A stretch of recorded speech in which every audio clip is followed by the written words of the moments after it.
Evans Ufelia, a legal practitioner, joins me from Atlanta. Good to have you tonight. Are there any legal shortcomings in the way this matter has developed in the last 24 hours?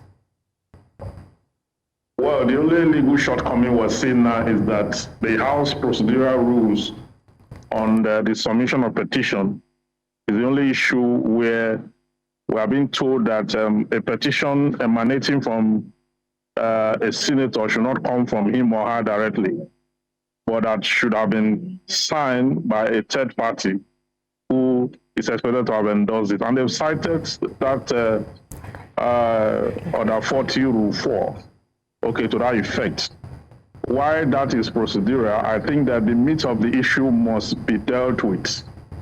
Because of that, you cannot just throw away the petition. The Committee on Ethics also have said that the said matter have been filed before a court, and as such, they do not have jurisdiction to entertain same because it's already in court, and the court cannot entertain this matter pari passu with the National Assembly. So that one is tenable, at least to that effect. That is tenable, but the senator on that reference have also said that she has not filed any case whatsoever in any court in Nigeria on this issue. So I think that, in my estimation, the Senate seems to be evasive. They are trying to be evasive to save one of their own and shoot the other. Because the two of the parties involved are both senators of the Federal Republic of Nigeria. I think they should not evade the kernel of the issue just by technicalities. They should look at that issue critically and let Nigerians know exactly what transpired and deal with it the way they should as lawmakers. Evans, is it unprecedented in the history of the Nigerian Senate to have a female senator publicly accuse the Senate President of gross sexual misconduct of this magnitude? And what are the ramifications for both parties? Well, we have seen that issue before now, even with the same parties involved. One of the senator himself, that is the Senate President, have been accused before now, though not as a senator, but as a minister of the Niger Delta. He was accused, talking about character evidence, or what you are trying to impute, but that is not sufficient to inculpate him. In the matter on that reference, I think that the investigation must be done properly. If the matter is going to court, they should go to court so that they can entrench all evidence to that effect and find out whether or not there's actually sexual harassment. We've had this, in the Senate before. There are those who have not even reported theirs. But I think the time has come when we have to clean up the space to ensure that the female senators in the House will have we encourage and have a safe place to, because if at that level, the females are now seen as a danger species, that will not encourage more females to go into politics and to get into the House to make laws for the country. I think it's important that this matter is dealt with transparency and accountability. Right. Let those who are wrong be clearly, exculpated and punished accordingly. Evan, speak to us about Order 40 of the Senate Standing Orders and how it's being used by Senator Natasha as well as the Senate Committee on Ethics in the course of this conflict. Natasha brought that petition under that Order 40. That is, it has to do with where there is irregularities or there is some kind of infringement, or injury, committed against a senator or a lawmaker.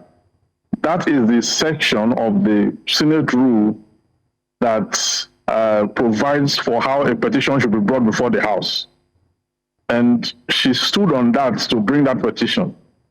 But the House on Ethics, they are saying that even though the Order 40 guarantees that you can bring a petition under that order, Order 40 Rule 4, that it has to be made clear that the petition must be signed by someone else other than the aggrieved party. Okay, it's on the basis of that they are saying it's dead on arrival. Okay, but I think that the senator can redirect the petition. If this one did not go through, she can go back, and redirect the petition, get her lawyer to write it for her and sign it, and then push it forth to comply with that order. The fact that she did not comply with the order as alleged by the House on Ethics does not mean that that petition is dead. It cannot die that way. It can only die when the matter has been resolved. Okay, so we cannot throw the baby and the bathwater out. We don't have to sacrifice, justice on the altar of technicalities just so because we want to, dismiss the case, or maybe the House is not ready to entertain same. She can go back and redirect that petition. Where would you say it is better to investigate this conflict and these allegations? Should we wait for the court to decide what's going on here? Or should the Senate Committee on Ethics deal with it? Because they're saying it is no longer under our jurisdiction because the matter is already in court. She has come out to say that she has not filed this matter before the court, and the matter is not before the court, except perhaps for the wife of Senator Akpabio, who threatened court action. I don't know whether she has filed any matter. But as we speak, is it true that there's any matter pending in court on this issue? That's the question. If that is in the affirmative, then the House cannot actually go on to investigate it. But if there is no matters in any court on this issue as we speak, then the House on Ethics can deal with the issue squarely because they have jurisdiction to so do.